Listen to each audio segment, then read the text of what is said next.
Bismillahirrahmanirrahim. Assalamu alaikum and welcome to this special transmission in which we are highlighting the importance of the friendship, cooperation, collaboration between Pakistan and Russia. Our Prime Minister Imran Khan is in Russia, of course, with a delegation of important members of his cabinet, and a lot of important discussions are to be held during his visit to Russia. He has spent an important day till now, and of course the day is going to be extremely busy for our Premier, and we will be highlighting all the important events that the Premier is going to take part in.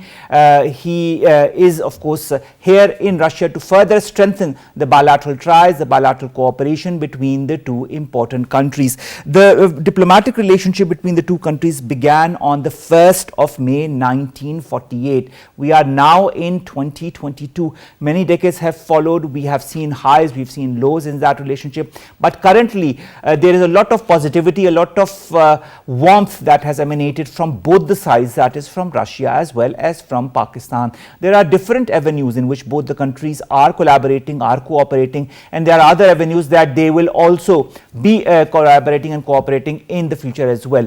Let me introduce the guests who are with me here in this segment, in this hour, in which we'll be further discussing and elaborating on the relationship between Pakistan and Russia. Online we've been joined by Ali Sarwar Naqvi Saab. He is a former ambassador. Thank you very much, Ali Sarwar Naqvi Saab, to have joined us and to have come online to talk about this important collaboration and friendship and the furthering of this friendship between Pakistan and Russia. In the studios we've been joined by Basit Raza Abbasi Saab. He's not only a foreign affairs analyst but also a defense analyst. Thank you very much, Basit Saab, to have joined us. Let's begin with Ali Sarwar Naqvi Saab. Ali Sarwar Naqvi Saab, we know that the Prime Minister is in Russia. We know that meetings are going to be held with Vladimir Putin, as well as he's going to give an interview to TASS, a news agency as well. He also laid a wreath this morning. How do you view the current strata of relationship between the two countries? Thank you. Omar. It's a pleasure to be on this special transmission. The story of Pakistan-Russia relations is a very good story and a positive story because over the last 8 or 10 years, there has been a steady progress and development of the bilateral relationship between our two countries. This has taken the shape of frequent consultations, military exercises, economic coordination and cooperation, and interaction at various senior levels, including the visits of the Russian foreign minister and the defense minister to Pakistan, and signing of a defense cooperation agreement with the defense minister.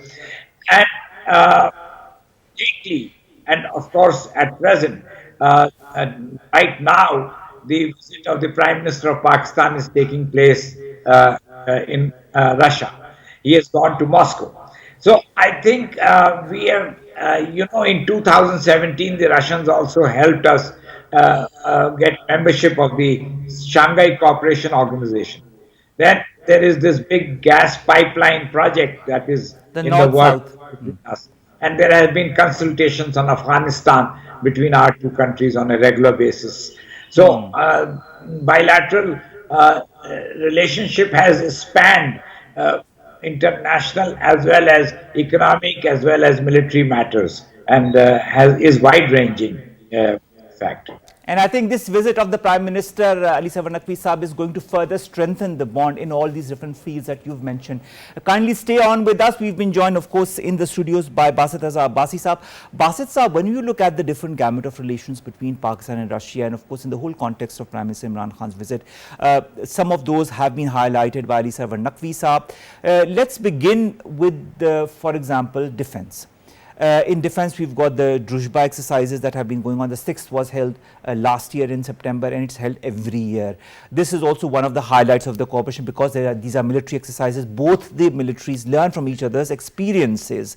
At the same time, there are different agreements that have been signed between the two militaries as well. There have been exchanges of visits as well as far as the military leadership between the two countries is concerned. How can we take this forward?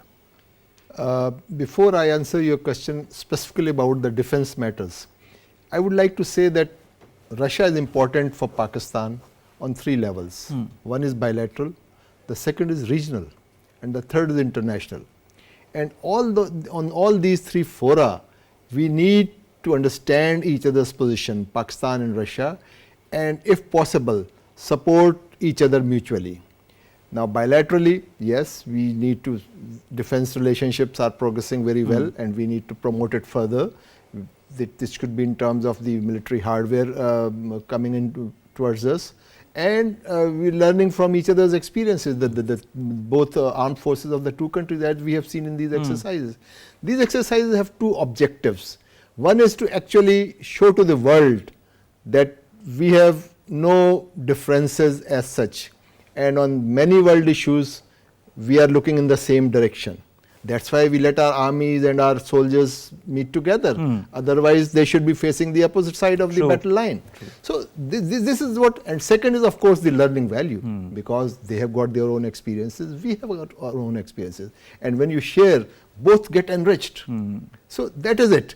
But for Pakistan, each facet of relationship, be it bilateral, regional or international, Russian veto has been used against us in the past.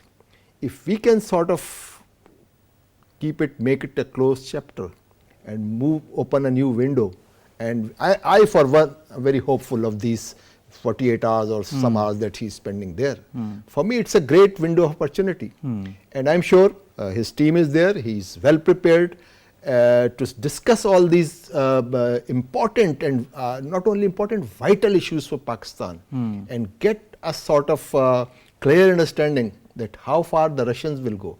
Of course, in this world nothing is free. If we want them to be with us on the Security Council and the regional and Afghanistan and bilaterally also, they will ask something for us in return. Of course. There one important problem that I can see now under the present circumstances, perhaps they would be facing some sanctions.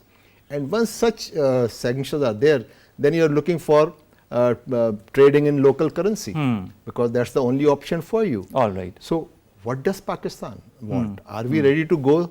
Or there are some options where we can show that if Russia is important to us, we are important. I think that is very important. You know, just the commemoration of the fact that both countries are important to each other, and it's a common fact that we need to understand from each other's experiences in order to build ourselves and build our economies, build our foreign relations even to a much stronger level.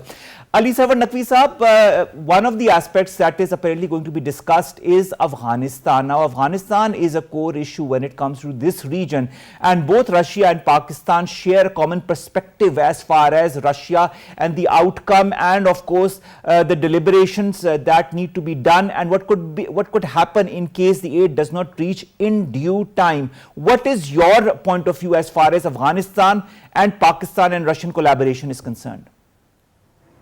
Yes, I think first point is that Pakistan is looking at the regional partners, regional countries, regional powers like Russia and China to take a decision regarding the acceptance of the Taliban regime.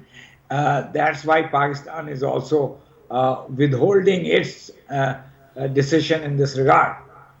Secondly, Russia is deeply interested in a peaceful and a orderly transition to normalcy in Afghanistan. For that purpose, the Russians have sponsored over the last 2 years a number of intra-Afghan dialogue meetings, and they invited all the Afghan leaders to Moscow, and they have held meetings with them. and they have kept us in the picture. They have always consulted with us in this regard. Third, we need to work out with Russia what needs to be done now. And there can be, there was a four nations summit of Pakistan, Afghanistan, Tajikistan, and Russia some time ago. So, on that pattern, we can again involve some Central Asian countries, and with Russia and Pakistan, we can consult with Afghanistan and their present government on a de facto basis, and move forward in regard to that country's situation. Because the most important thing is that the Afghans must have a united, cohesive government. And secondly, they should themselves take the lead in establishing peace and stability in their country. That is so true. Basit Abbasi Saab, another topic that has kind of bound both nations is Islamophobia and, of course, the respect of others' religions. How important do you feel this is in the current regional and global context of certain countries that misuse, or maybe in their point they say that it's freedom of press, but a lot of other countries say it is not. In fact, it is misuse of the term freedom of press or freedom of expression. If you allow me to say, I would say that this is the greatest takeaway from this visit. And surprisingly, this takeaway has arisen before actually the meeting took place. Because the way very clearly President Putin pronounced that disrespect to Prophet Muhammad, peace be upon him, is not freedom of press. He's very categorical. And he is the first world leader, first European leader who has said this. And I'm sure this is the right path. He has actually endeared us because of his respect for our Prophet, which is vitally important for us. So having done that, this, I would say, this is a very good beginning. But this is just not the beginning in itself. As you mentioned, there has been a gradual thawing of a relationship and warming up of relationship. And now I think it's a very sort of a congenial sort of situation where both countries are actually have a conformity and unanimity of views on very issues. Like Afghanistan, we have the same thing, because as I said, that Afghanistan is vitally important for Russia because it is at their backyard. And on their flanks, the NATO is actually has reached to their last frontiers. And here, this is sensitive, their belly, which actually they had occupied just to sort of safeguard themselves. Now, if Afghanistan is not stabilized, so its natural consequences that this would spread into those Central Asian republics. And they are actually at the soft underbelly of Russia. So here again, Pakistan's role becomes very important for Russia. And this is what I am trying to say, that we both have a role to play in each other's well-being, in each other's safety, progress, prosperity, whatever you call. All right. Naqvi Saab, when it comes to trade, we've had good trade relationships between our two countries, but there is a need to further enhance, further deepen this economic or trade cooperation. There are certain exports, there are certain imports between the two countries as well. How do you view the current spate of trade relationship, and which are the avenues as far as trade is concerned where both the countries could work together? Yes, well, the state of trade relations at the moment is good, but it can be much improved. I think we have trade to the tune of a few $100 million. We should raise it to several $billion. And now, how is that to be done? I think I've been to Moscow a number of times, invited by the Russian government for the Moscow Conference on International Security. And once when I was there, I was invited by a Pakistani family, and the gentleman who was my host, he was dealing in football from Sialkot, and he would be supplying it to all the big stores in Russia, in not only Moscow, but in the other Russian cities also. So I am saying that there are innovative ideas. There are some particular niche products which can be exported to Russia. Similarly, we can get many Russian products into Pakistan. There is a lot of a scope between the two countries. We have, semi-manufactured products. We have our cotton and our Leather goods as well, our textiles, they love our leather goods, textiles. surgical goods, yes, number of things. So, yeah, we All can we right. can work on that. All right. Now, you remember very well, Ali Sarwar Naqvi Saab, about the Pakistan steel mills which were constructed in Karachi with the Russian collaboration in the 1980s. Then in the 1980s also the Guddu thermal power station was built with Soviet specialists, and there has been a lot of cooperation as far as the energy field is concerned, and of course the steel mills. I mean, I'm just trying to take your point of view as far as how we can further that, for example, in the energy sector. Do you feel there is a scope to further enhance that cooperation? We know about the North-South gas pipeline, but apart from that, are there other avenues? Yes, well, Russia is a major gas producer. Yeah, Russia is supplying gas to large parts of Europe, particularly Germany. So, with Russia, this north-south gas pipeline that you mentioned is a very big project of over $2.5 billion, and the Russians are prepared to install the all the pipeline and things like that related to this project. So the agreement on this gas pipeline is held up till now due to certain steps and procedures. But I think the Prime Minister and the President of Russia can work out in can either sign the agreement or clear all these hurdles and pave the way for its signature. Then Let's Russia really is, hope that. Let's really hope that. yeah. Ali Sarwar Naqvi Saab, thank you very much to have. Okay, I would request you kindly, Ali Sarwar Naqvi Saab, to stay online with us. We've been joined by another guest online. We'll be talking to her for a bit and then we'll return back to you. Dr. Baqai, who is an international relations expert, joins us online. Huma, thank you very much to have joined us. Huma, when you look at Pakistan, when you look at Russia, when you look at our Prime Minister's visit, and of course this happens for a Prime Minister after more than 2 decades that a Prime Minister visits Russia. Is there a genuine involvement of both the countries in order to strengthen their relationship in the whole context that we are seeing across the world? Well, absolutely yes, because you see that this is not something that came out of the blue. As you rightly pointed out, this particular visit happened after 23 years, but there have been a number of high-profile visits that have taken place in the past, including General Bajwa visiting Moscow, and the defense sort of convergence between the two countries have culminated to a point that after 2014, we've also had joint exercises. So overall, the relationship between the Russia has only consolidated, and the problems that we had with Soviet Union have seemed to be now become a thing of the past. But as of now, when I speak to you, the situation has become extremely fluid.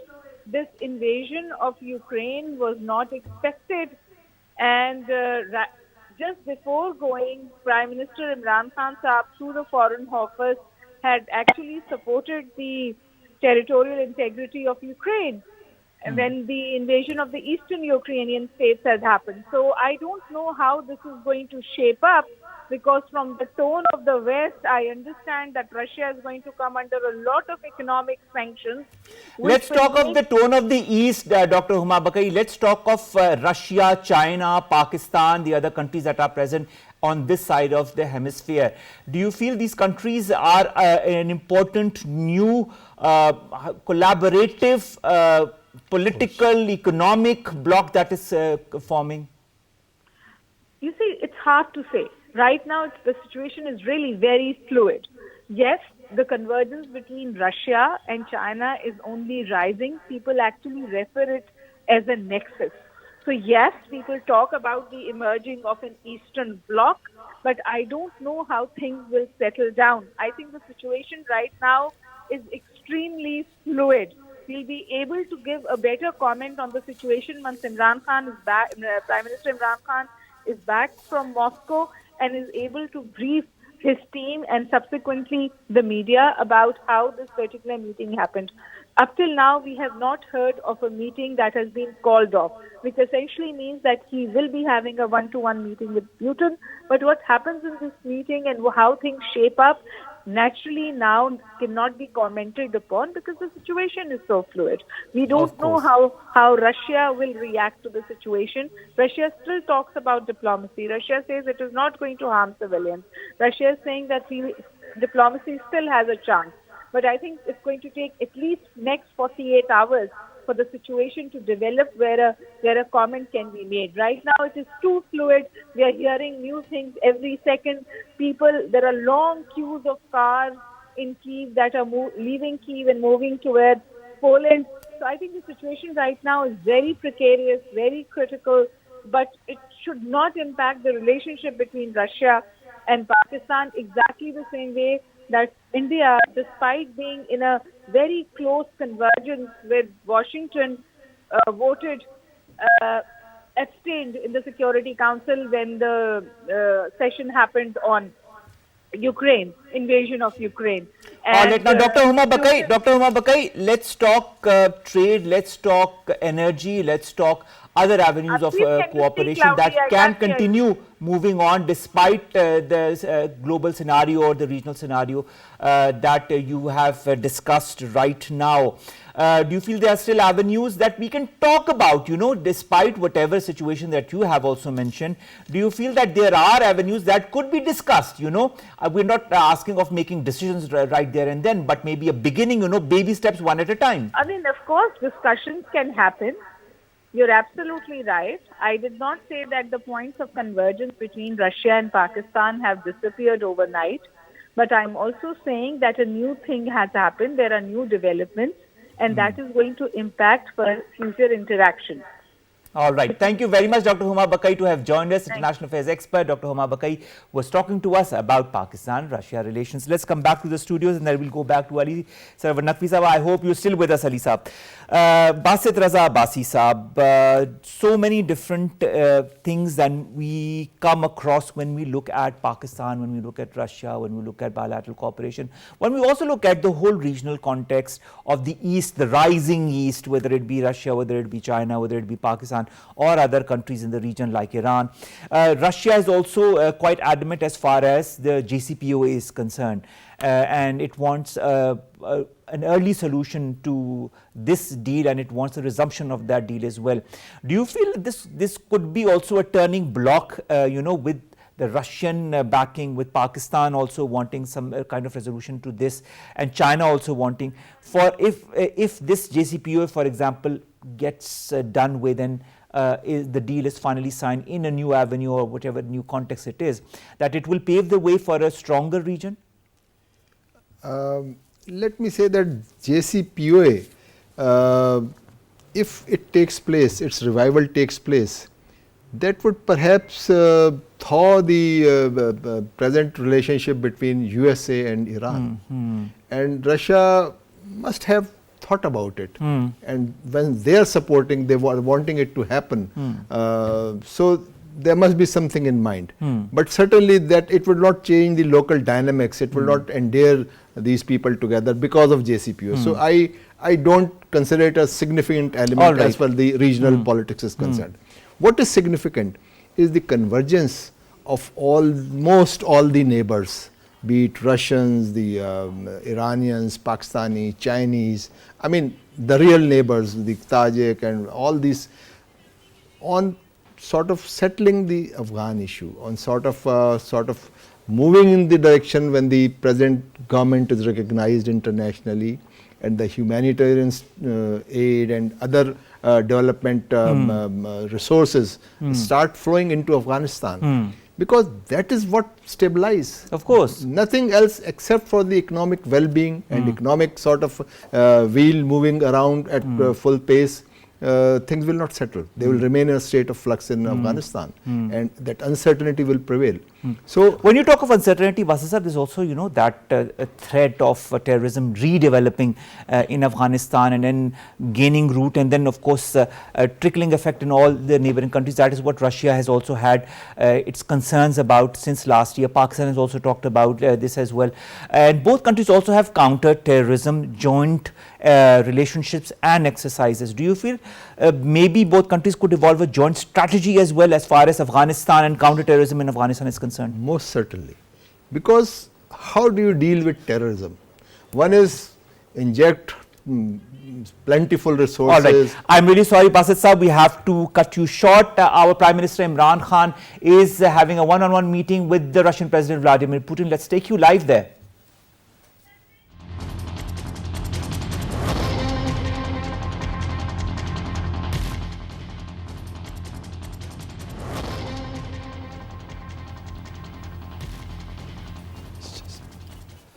Prime Minister of Pakistan Imran Khan is of course meeting with the Russian President Vladimir Putin. This meeting is being held in Kremlin. The Prime Minister has left for this one-on-one meeting with the Russian President Vladimir Putin. Both leaders are to discuss different aspects of the regional scenario as well as cooperation in different fields. This is what is on the agenda. Also what is on the agenda is Islamophobia in Afghanistan and other issues of mutual concern that both the countries are going to be talking about, are going to be discussing during their one-on-one meeting. This one-on-one meeting is also being given a lot of importance by the regional players and the global players as well in all the context of what developments are happening in the region.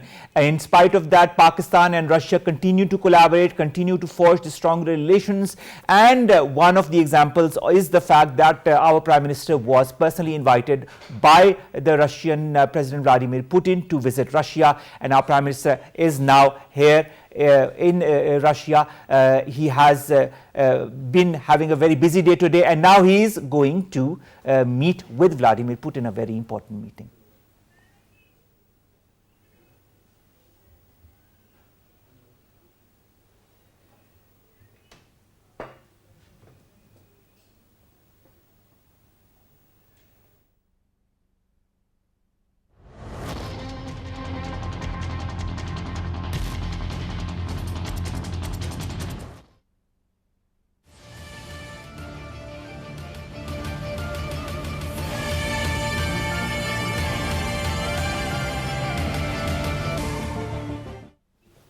And welcome back to this special transmission in which we're talking about Imran Khan's visit to Russia. Ali Sarwar Naqvi Sahab, if you're online, we have just broken the news that the Prime Minister is on his way to meet with Vladimir Putin. How important is this meeting?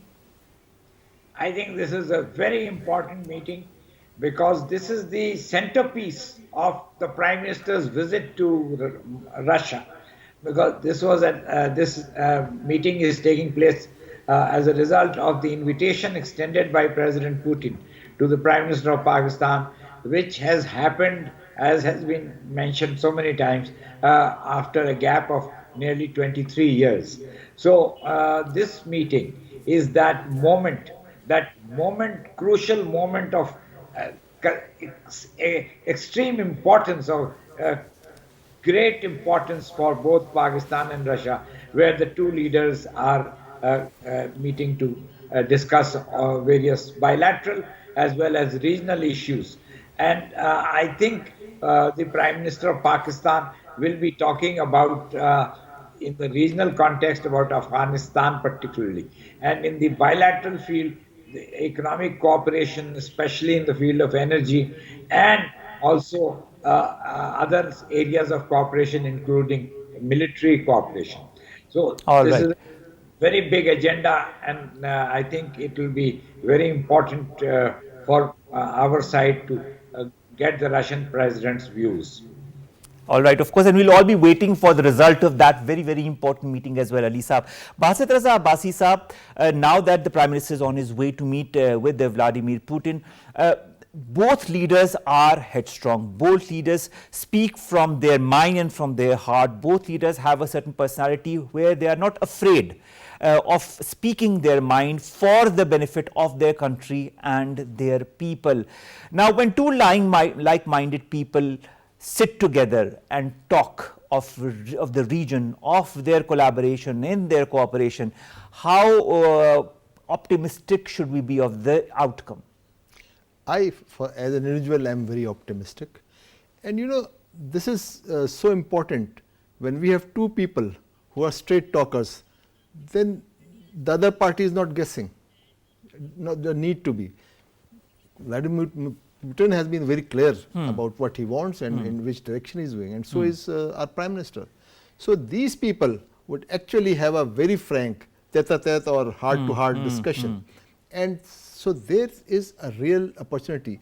I would like to add to what Ambassador Saab just said, that this is the centerpiece of PM's visit. No, this meeting is a centerpiece of Pakistan-Russia relationship. Because till date, everything has happened. Our defense high officials have met.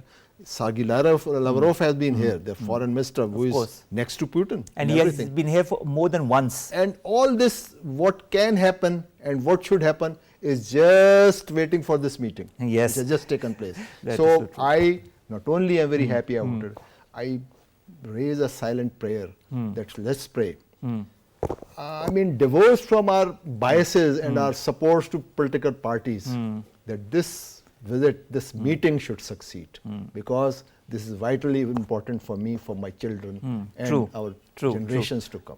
So may Allah make it a success. Of course, and our prayers go jointly to this meeting and to this collaboration that is going to come even stronger with this visit of our Prime Minister Imran Khan to Russia. Thank you very much, Basit, Raza, Abbasi Saab, to have joined us. Thank you very much, Ali Sarwar, Naqvi Saab, to have joined us online as well, and to have talked to us about this very important visit of our Prime Minister to Russia, whether it be a global perspective, regional perspective, or even bilateral perspective. I think it is extremely important for a country like Pakistan to develop strong ties with other countries in the region to further enhance its economic, defense and other capabilities. Pakistan is a beautiful country, a strong country, a country that is filled with resources, and it is with the cooperation of important countries like Russia that it could still further prosper and strengthen itself. We wish our Prime Minister and his team all the very best, and we wish that this meeting also has a very solid outcome. With that, Omar, Khalid bids you farewell from this transmission, and we will of course be continually talking about the latest updates as far as our Prime Minister's visit is concerned. Stay tuned to PTV World. Allah Hafiz.